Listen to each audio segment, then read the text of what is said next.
everybody. This is Private Kirk Womack, 6th Indiana Volunteer Infantry Company B.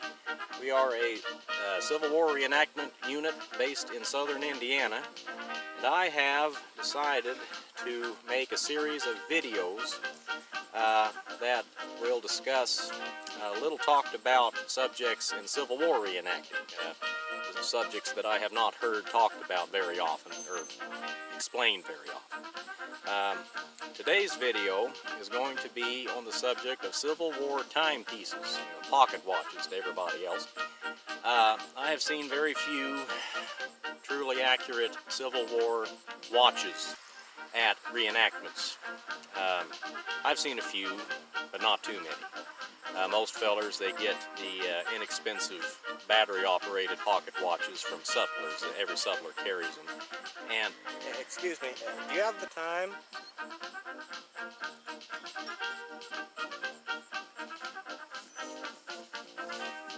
sad, isn't it? So anyway, I am here today to show you some examples of original Civil War era watches. I will show you what types of watches were available during the Civil War, and I will show you how you can buy a fairly accurate watch, modern watch, that will work if you do not feel like investing in an original. So anyway, folks, I hope you enjoy the video, and if you like it, hit the subscribe button, and we'll try to come out with some more as we go along. Hope you enjoy it. Alright, here we are down in my workshop down here, and here we have two of my historically correct Civil War watches. Now, neither of these, quick disclaimer, neither of these watches were in fact made during the war. This watch here is a Waltham William Ellery grade that was made in 1872, and this is a Rockford Watch Company made in 1876. So neither of these were made during the war, but one or the other of these are the watches that I carry at reenactments. Simple reason being that these are absolutely identical to the watches that were made during the Civil War. You do not have to have a watch made during the war for it to be accurate, unless somebody walks up to you and asks, "Oh, what was your year was your watch made?" And some people are that nitpicky, but I just don't happen to be one of them. Anyway, and this, of course, is the chain that I had on my vest a little bit ago, and this was the watch I had on, but I'll take these one at a time. I'm going to start with this one. Of these two, this one right here, if you want to get technical about it, is probably the most accurate. This is, as I said, an American Watch Company, which later became the Waltham Watch Company, and it is a William Ellery grade 7 jewel. There's a mechanism, as you can see William Ellery there on the movement.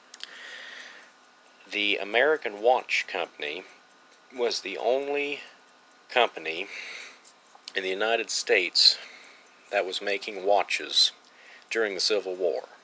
So if anybody ever tries to sell you a pocket watch and it has an American company's name on the dial, other than Waltham, and during the Civil War, it was not called the Waltham Watch Company. It was called the American Watch Company, but it said Waltham, Massachusetts, right down here. But there was no other American company during the Civil War. So if it says Elgin or Illinois or Hampton or Hamilton or Rockford, what have you, then that is immediate proof that it is not, in fact, from the war. But anyway, the William Ellery grade was introduced, I believe, in 1862. I might be wrong on that, but it was the early 1860s, and that it became a very popular grade of watch with the soldiers because it was fairly inexpensive. It was expensive for the day, but it was far more inexpensive than many of the watches. The Waltham Company was the very first to use interchangeable parts and use automatic machine tools in the use of their watches, so they were able to make a cheaper product. So this was very popular during the war. As a matter of fact, they used to during the war, the American Watch Company had advertisements out in the jewelers' circulars and just general line newspapers advertising the William Ellery as the perfect soldier's watch.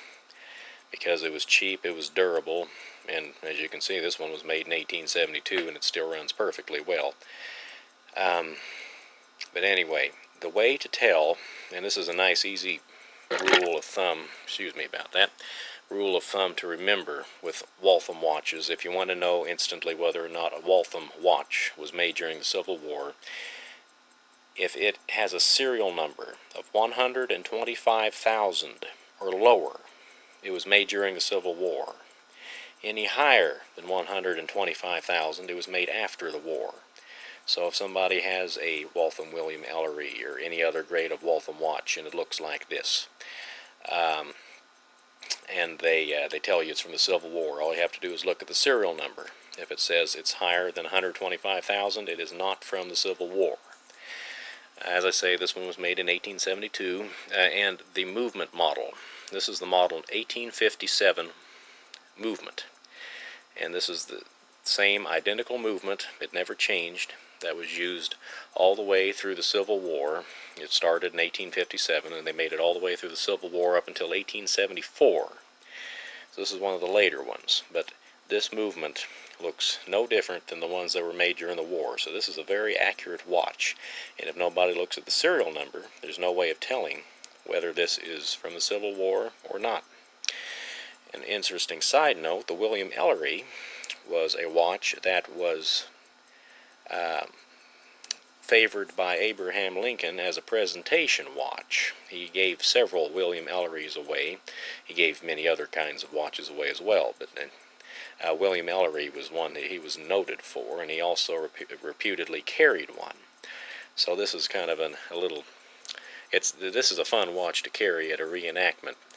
Now, as far as what makes a Civil War watch, a watch accurate for Civil War reenacting, you notice this is just a flat top up here. There's nothing to set the hands or anything. Well, you notice this hole back here in the dust cover.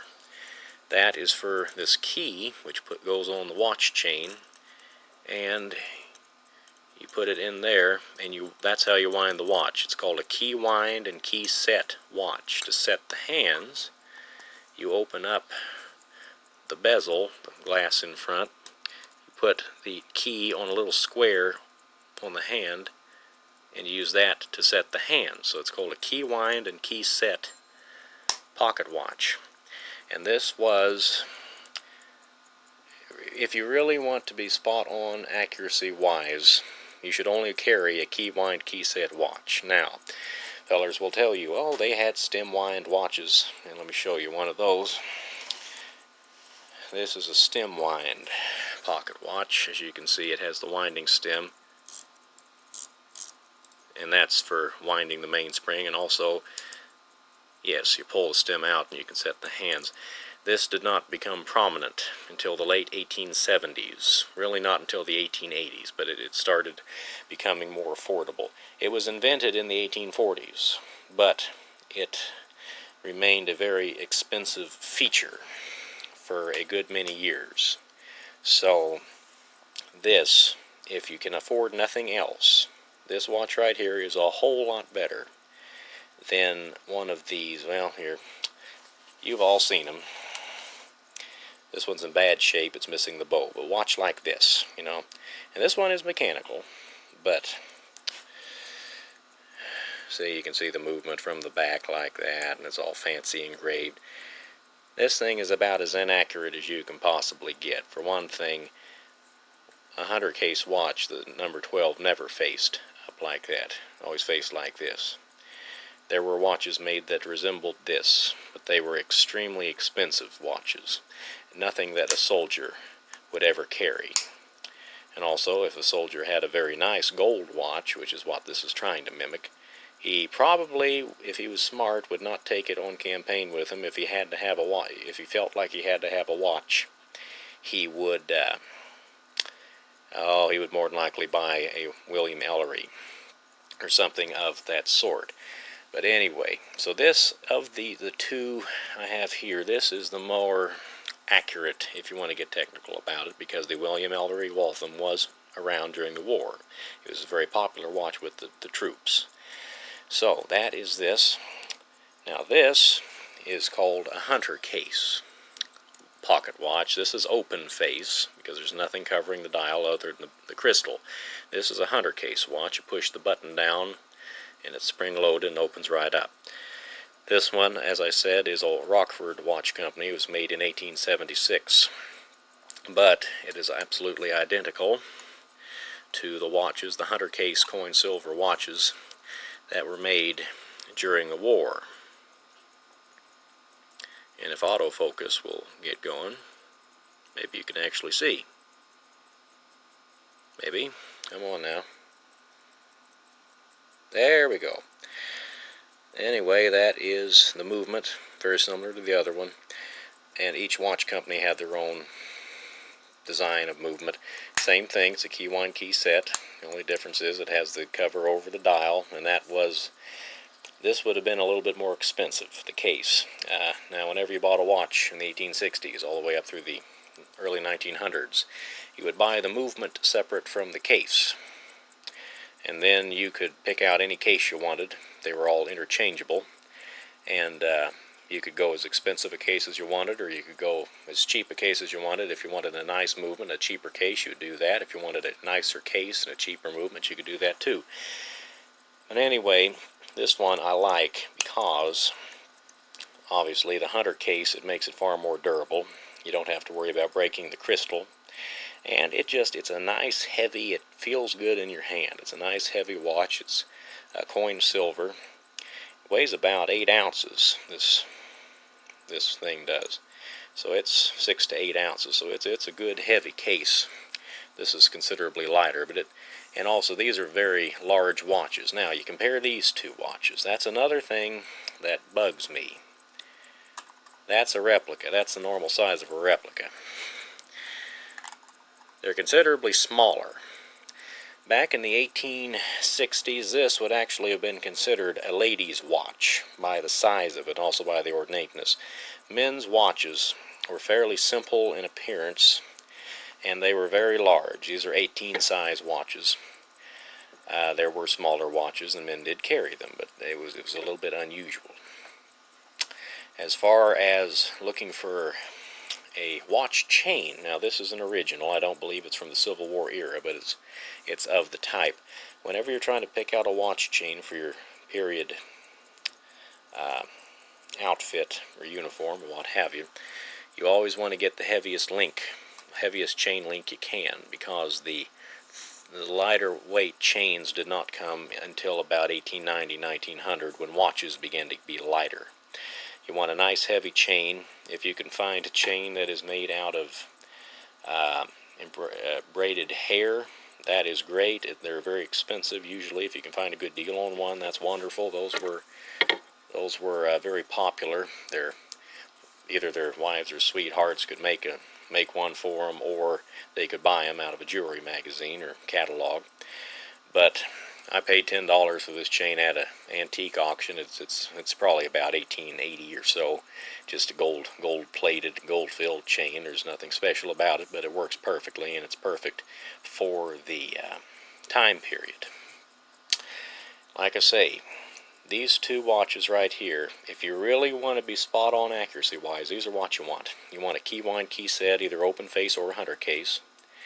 It doesn't matter too terribly much what year it is, just as long as they have the proper appearance like this, because the styles of cases did not change all through the 1870s. So you can get something from the 1870s that looks exactly like the 1860s. So I paid $90 for this. Now I'm a watch and clock maker, so I am able to fix these myself, which I have a little advantage over some people, but it had a very simple mechanical issue, and I was able to correct it very easily. This watch, I bought the case a good number of years ago, and then I found the movement at a jeweler's estate auction, and there was nothing wrong with it. All I had to do was clean it. I paid, I think, $25 for the movement and $50 for the case, so I had $75 in that watch. So you can get these watches fairly inexpensively. It may seem like a lot of money, but it is well worth it, and it's if you want to be accurate in your portrayal of a historical figure, that is what you want. Now, if you do not feel like spending that much, but you still want a large, heavy, early-looking watch, you can get something like this. The stem wind feature is a little bit of a giveaway, but most people are not going to look quite that close. And myself, I'd much rather see a reenactor pull this out of his pocket than this. I'll take this every day of the week and twice on Sunday. So, please, please, please, if you want to be accurate in your portrayals, do not buy anything that looks like this, because it is not right at all. It's not correct at all for the time period or who you are trying to portray. If you don't want to mess with any of this stuff, and you don't want to mess with getting them cleaned and oiled or any of that, if you want to buy either a modern mechanical watch like this or quartz, at least do this. Get the simplest case design. Don't get anything fancy like this. The part this is missing on this, but the part the chain clips to, it's called the bow. Get the simplest, plainest bow you can. Get the simplest case you can. Either get it in gold or silver, one or the other, and try to get it to where there's no fancy embellishments on it, and just try to get it a nice smooth surface like that. No fancy engraving on it or anything like that. And try to get it to where it's just a plain white face, preferably with Roman numerals, but that's optional. So anyway, so those are the conclusions I've come to over the years in reenacting. I'd highly recommend that if you want to carry a watch, make an effort to get the best one you can.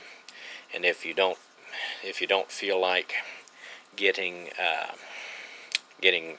an original period piece, at least get the closest thing you can modern to this appearance right up here. Very simple, very plain, and as close as you possibly humanly can get. And you do the best you can, and that's the best you can do with what you have. And enjoy your reenacting and make your portrayals the best you possibly can. So now that I have shown you what kinds of watches you want to look for, now I'm going to talk about where you want to carry them in your uniform. The most obvious place is your vest. You have your watch pocket. Very few people realize that, but this is your watch pocket. And put your watch chain, depending on the length, about even or on the next buttonhole up from your watch pocket. And that'll be about right, because if you drop the watch, you want it to stop people from hitting anything. So that's what the watch chain is for. Another place you can put it is in either a frock coat or your sack coat, one or the other. The inside pocket, right here. All you have to do is you put your T-bar on your watch chain through the second to the top buttonhole on your sack coat, and you just slip your watch right in there. And so that's another way to put it in there and carry it if you don't have a vest. And another way that I have carried it for myself, I do not have any historical evidence that this was accurate, but it's a good way if it's 95, 100 degrees, you don't feel like wearing your vest or anything, you're sitting in camp in between the battles or waiting for the battle, what have you, and you have just your shirt and trousers on. I like to put the T-bar of the watch chain through the hole in my suspenders and then run the watch right down into my trousers pocket. So that's another way to do it. I have never seen this in any period photographs, but it's a good way to do it, and it'll prevent your watch from falling on the ground. You still have an anchor point right there for your chain. So anyway, I thank you very much, folks, for watching. You all have a nice day. Like I say, if you like this video, go ahead and hit the subscribe button. We'll try to bring out more videos as we go along and try to keep them up as steady as possible. I'd also like to thank my cameraman, my brother Zach, for acting the farb, because I'm too chicken to do it. So anyway, you all have a wonderful day. Thank you for visiting with us.